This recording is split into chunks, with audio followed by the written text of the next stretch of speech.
Salut à tous et merci de regarder cette déjà troisième partie du Tour de France des gares. Alors vous vous souvenez, la dernière fois on avait descendu les Alpes et on avait poursuivi dans le sud-est et on était arrivé à Perpignan. Et à Perpignan, je m'apprêtais à tourner à droite pour rejoindre en fait les Pyrénées et c'est ce qu'on va commencer par voir aujourd'hui. Alors ça commence d'abord par remonter la tête. Dans un premier temps, c'est le Ribéral, c'est une petite région qui est assez verte, qui est remplie de vergers, mais on aperçoit déjà les contreforts des Pyrénées-Orientales, donc moi j'ai hâte d'y être.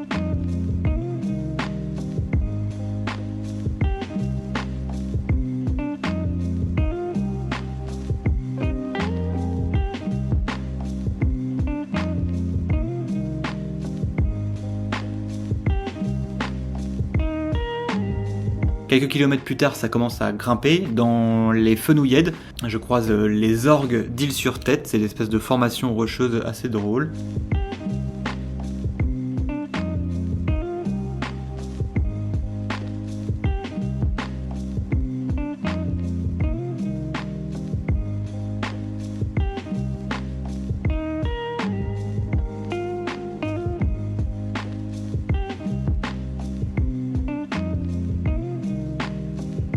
Et j'arrive assez vite à Prades où il y a deux amis qui vont me rejoindre, Alexis et Victor. En fait, ils me rejoignent pour traverser les Pyrénées.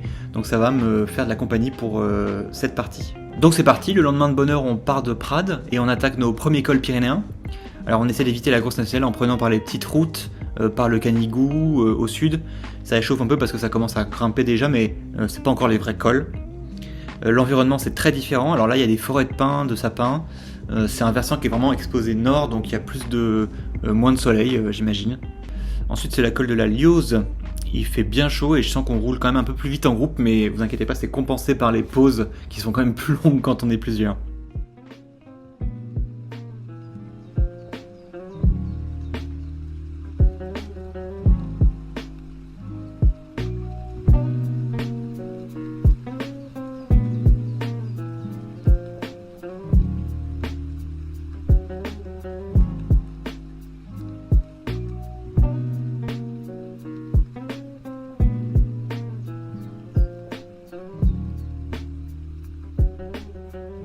En haut du col, on trouve un plateau qui s'appelle la Cerdagne, et c'est là qu'on trouve la première gare de cette partie, qui s'appelle Montlouis-la-Cabannasse. Donc c'est une gare qui est construite par la Compagnie du Midi. Alors rappelez-vous ce que je vous disais la dernière fois, plusieurs compagnies qui se partagent le marché au 19e siècle, et là dans cette partie on va vraiment voir essentiellement des gares de l'ancienne Compagnie du Midi. C'est une gare qui est sur une ligne qu'on appelle le train jaune, qui part de Perpignan et qui remonte la tête, et c'est une ligne qui est toujours en activité. Vous vous en souvenez quand j'étais à Chamonix, et que j'ai monté un train rouge pour le coup, qui était aussi en voie métrique. Alors si on continue à suivre cette ligne jusqu'en haut, il y a une gare qui est assez importante qui s'appelle la Tour de Carol, la Tour de Carol, qui fait la jonction entre la ligne du train jaune et la ligne de Toulouse à Puigcerdá sur la frontière espagnole. Donc si vous suivez, on a une ligne à écartement métrique, on a une ligne à écartement classique en français, et on a une ligne à écartement qui est dit ibérique, donc qui est un peu plus grand, et tout ce petit monde va se rejoindre dans cette gare. Donc c'est pour ça qu'on appelle ça une gare de transbordement. Pourquoi ? Parce qu'on va transborder les passagers, transborder aussi leurs bagages qui à l'époque étaient assez volumineux, et puis bien sûr aussi tout le fret. Vous la connaissez aussi peut-être parce que c'est le terminus du train de nuit qui va dans les Pyrénées, donc si vous avez skié, vous connaissez peut-être cette gare de la Tour de Carol. Bon alors maintenant qu'on a vu les gares du train jaune, ça va être pas mal de route jusqu'à la prochaine gare. Déjà il faut quitter le plateau de la Cerdagne, on prend le col de Puymorens avec cette belle lumière du matin, ces paysages, et puis ensuite après il y a la longue redescente jusqu'à Ax-les-Thermes. C'est déjà la fin des Pyrénées catalanes et le début de l'Ariège. C'est comme hier, on essaie d'éviter un peu la nationale et ça nous fait passer par des petites routes minuscules avec des radars infernaux et des super petits villages. Et ensuite après on arrive à Tarascon. Et là on prend le col de Port.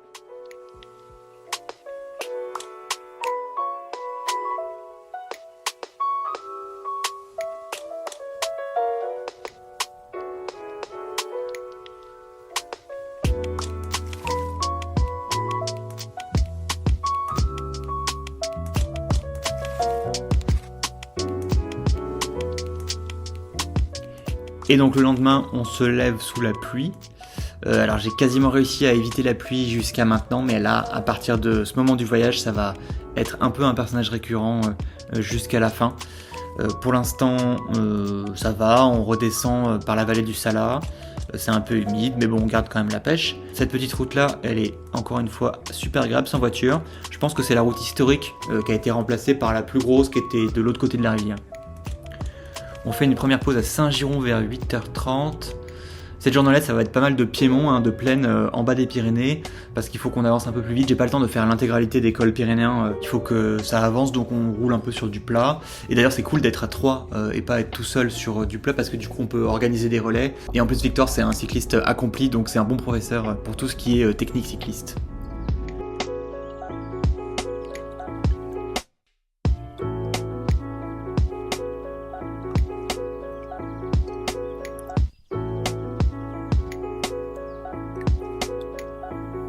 En fin de journée, on remonte dans la montagne par les pires côtes qu'on puisse imaginer. C'est des pourcentages horribles, cette espèce de petite zone là qui fait un peu penser au Pays Basque, mais n'allons pas trop vite.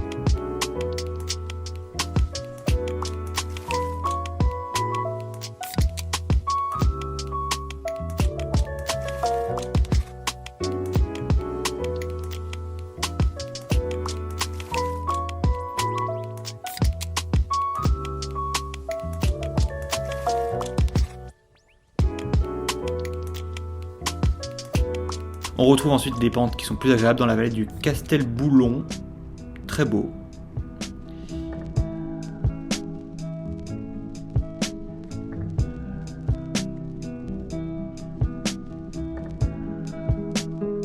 Et le lendemain matin, on suit le Gave de Pau avec cette jolie petite ligne qui était bien sûr encore une ancienne ligne de chemin de fer. Celle-là, elle est menée à Cauterets. Et d'ailleurs, nous, justement, on monte jusqu'à Cauterets. Alors, vous connaissez peut-être Cauterets parce que c'est une station de ski, mais en fait, surtout, avant, c'était une magnifique station thermale. Et vous vous souvenez, station thermale égale gare. Et ici, on a une gare incroyable, vraiment une magnifique gare de style régionaliste, parce qu'elle imite un peu un chalet. Alors, c'est plus ou moins réussi, parce qu'en plus, c'est plutôt savoyard, les chalets. Mais on a quand même cette gare qui va être le terminus d'une ligne qui part de Pau, qui a été ouverte en 1898. C'est une ligne qui a beaucoup servi pour le fret, parce qu'il y avait une mine à côté de Cauterets. Cette mine, elle a fermé en 1949, et donc la ligne a fermé à ce moment-là aussi.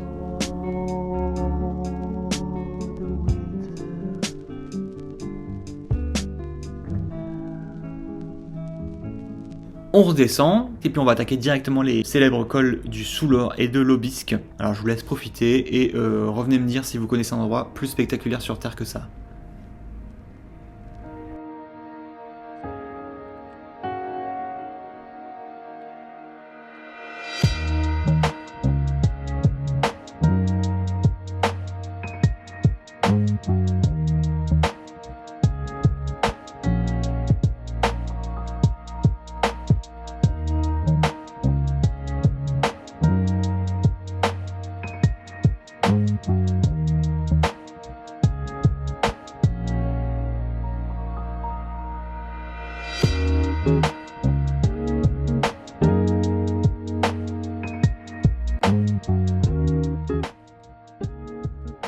Et voilà, c'est déjà la dernière journée avec Victor et Alexis. Drôle de programme aujourd'hui, là on fait l'ascension du col du Pourtalais qui nous fait passer en Espagne.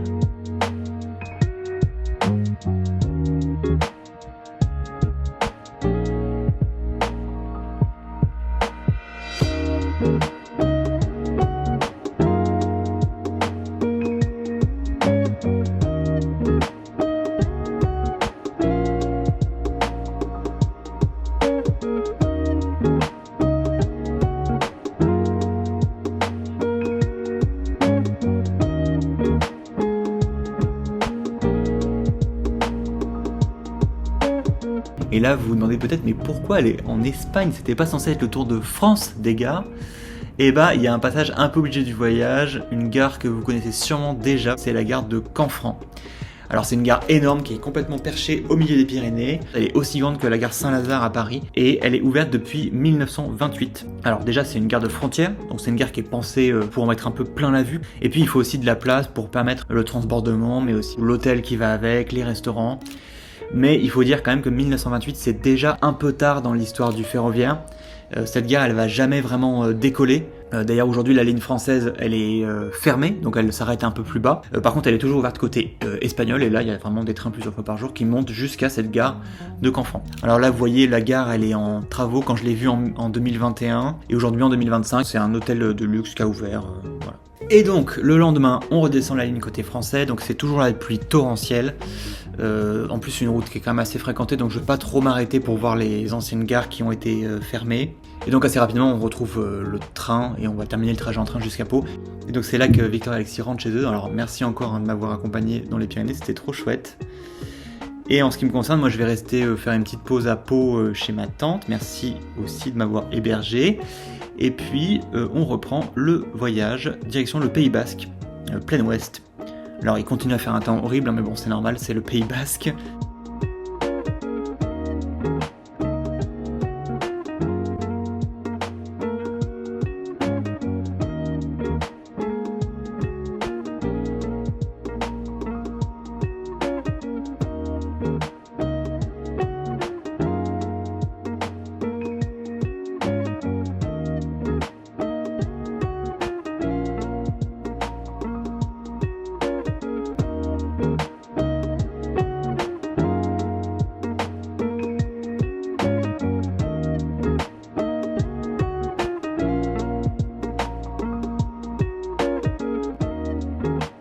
Sur cette dernière partie, je passe par le pas de Saint-Roland, et puis encore quelques petits cols, donc par exemple ici Saint-Ignace, c'est là que part le train de la Rune, qui est un train que toujours en activité pour le tourisme.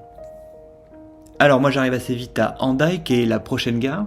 Ici c'est la petite gare d'Hendaye de Jumeaux. À la limite à fond vous avez vu la maison basque typique. Alors en ce qui concerne les gares, c'est un peu la mode du régionalisme, du localisme. Alors on va essayer de s'affranchir un petit peu des plans classiques des compagnies pour essayer de faire quelque chose d'un peu plus local. Et donc je remonte le littoral et j'enchaîne directement avec l'ancienne gare de Biarritz, qui a vraiment rien à voir, déjà elle est fermée celle-là. Et puis elle date de 1911, donc c'est un peu avant, c'est plutôt un style art nouveau, et malheureusement elle a été fermée en 1980, maintenant c'est une salle de concert. Et moi je roule maintenant jusqu'à Dax, et voilà encore une troisième gare sur toujours la même ligne en fait, de Bordeaux à Hendaye. Alors oui, je suis désolé, ça enchaîne un petit peu, mais maintenant que c'est plat, il y a un peu moins de choses à raconter sur la route, donc le rythme ferroviaire va s'accélérer. Encore une gare dans un style régionaliste pour encore une station thermale. Et encore une fois, je prends le train pour éviter les longs kilomètres dans les Landes. Plus ça va et moins j'aime en fait les sections plates. Et donc on arrive à Arcachon, c'est encore une petite gare qui fait aussi un peu dans le style régionaliste. En fait, toutes les gares que vous voyez depuis cette, c'est des gares qui sont issues de la Compagnie du Midi. Et c'est vrai que quand on regarde bien, c'est quand même une compagnie qui a beaucoup fait dans l'originalité au niveau architecture. Et donc le but de la suite de la journée, ça va être de contourner le bassin d'Arcachon. Et d'ailleurs je prends le bac pour changer un peu du train. Et puis je vais prendre les pistes cyclables dans la forêt. Et vous voyez que c'est long toutes ces pistes cyclables. Regardez-moi là tous ces rushs qui se ressemblent. C'est que des longues lignes droites. Si vous êtes en train de vous dire que c'est sans doute encore des anciennes lignes de chemin de fer, et bah bravo, vous avez gagné, voilà. J'arrive à Bordeaux, je passe 2 jours chez mes cousins pour me reposer. Et puis je vais aussi faire 2 stops gares à Bordeaux. Bordeaux, bah voilà, grande ville, il y a plusieurs gares. Et donc la première, bah vous la connaissez, c'est Bordeaux-Saint-Jean. Aujourd'hui c'est vraiment la gare de Bordeaux. Et d'ailleurs dans le passé c'était un peu le cas aussi parce que c'était le bastion de la Compagnie du Midi, donc la compagnie qu'on suit depuis le début. Et c'est là d'ailleurs qu'on voit, il y a un immense plan du réseau qui est peint à l'intérieur. Et donc on voit bien ici la ligne la plus importante de Bordeaux à Sète. Sète qu'on a vu dans la partie précédente, et qui était l'occasion pour moi de vous présenter un peu le découpage par réseau. Mais Bordeaux étant une grande ville, il y a d'autres gares, et en tout cas celle qui m'intéresse là de voir, c'est celle de Bordeaux-Bastide. C'est une ancienne gare, et d'ailleurs ça se voit pas trop à première vue, j'ai mis un peu de temps à la repérer quand j'y suis allé. Donc c'est une gare qui a été assez brièvement l'ancien terminus de la ligne de Paris à Bordeaux, avec une compagnie qui s'appelle la compagnie du Paris-Orléans, et jusqu'à ce qu'on construise le pont ferroviaire par-dessus la Garonne, pour que cette compagnie du Paris-Orléans elle puisse rejoindre Bordeaux-Saint-Jean, qui était quand même la gare la plus importante. Et donc voilà, on a officiellement changé de réseau en passant la Garonne. Alors avant de terminer cette troisième partie qui était quand même plutôt consacrée au sud-ouest, je vais vous emmener sur un petit détour que j'ai fait par le Périgord et le Limousin. Alors on part de Bordeaux par cette petite voie verte qui était très sympa et qui est encore une bien belle ancienne ligne. Et je vais traverser le vignoble.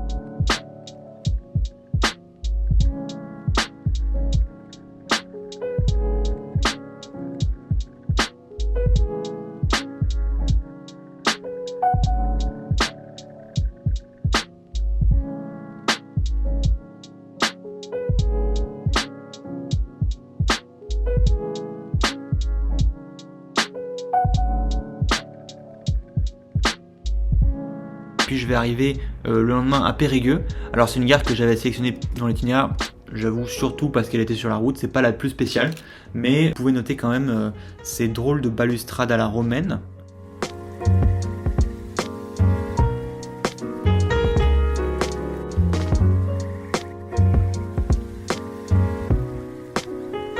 Mais la vraie raison de ce détour, c'est surtout d'aller voir une gare qu'on a souvent vue comme l'une des plus belles gares de France, qui est Limoges bénédictin. Alors je vous ai dit tout à l'heure que la tendance dans les années 20, c'était la personnalisation. Mais là, ici, ça a pris une toute autre ampleur en fait. C'était une gare qui était quand même assez importante, il y avait plusieurs lignes qui se croisaient. Et donc en fait, ils ont fait les choses en grand quoi. Ils ont fait un énorme bâtiment voyageur qui est à la fois néoclassique et très moderne pour l'époque. Donc il mixait un peu plusieurs influences. Des inspirations art nouveau, art déco, et il y a même un campanile d'inspiration un peu byzantine qui lui a été rajouté. Cette gare aujourd'hui, elle est vraiment très appréciée, mais il faut savoir qu'à l'époque, c'était pas du tout le cas. Elle a été beaucoup critiquée. On a trouvé qu'elle était un peu trop imposante. Et puis il faut dire aussi qu'elle a été inaugurée qu'en 1929, donc les travaux, ils ont quand même pris pas mal de temps pour des raisons politiques, notamment. Et donc en fait, elle était déjà un peu démodée en 1929. Vous voyez, l'art déco, l'art nouveau, c'était déjà un peu démodé. Et puis je vous ai dit tout à l'heure que la fin des années 20, c'était déjà un peu la fin de la grande époque du ferroviaire. Et donc là, on peut dire que c'est un peu la dernière grande réalisation en termes de gare de la grande époque, de l'âge d'or du ferroviaire, quoi. Et voilà, c'est un peu sur une note un peu triste qu'on se quitte aujourd'hui, mais ne vous inquiétez pas, il reste une dernière partie où je vais passer par la Bretagne, la Normandie et surtout le nord de la France, où il va y avoir encore plein de gares, plein d'anecdotes sympas. Je vais aussi essayer de vous parler un peu de quelques éléments encore de l'univers ferroviaire. Et puis surtout, n'hésitez pas à me poser vos questions si vous avez des questions sur le voyage, sur l'univers ferroviaire, pour que je puisse y répondre dans cette dernière partie. Et voilà, écoutez, moi je vais essayer de me mettre au montage et je vais essayer de mettre moins de 2 ans à me monter. Merci à toutes les personnes qui me font des retours, c'est sympa, c'est motivant, ça m'aide à rester motivé pour terminer. Et puis on se retrouve la prochaine fois. Merci d'avoir regardé jusqu'au bout, bye.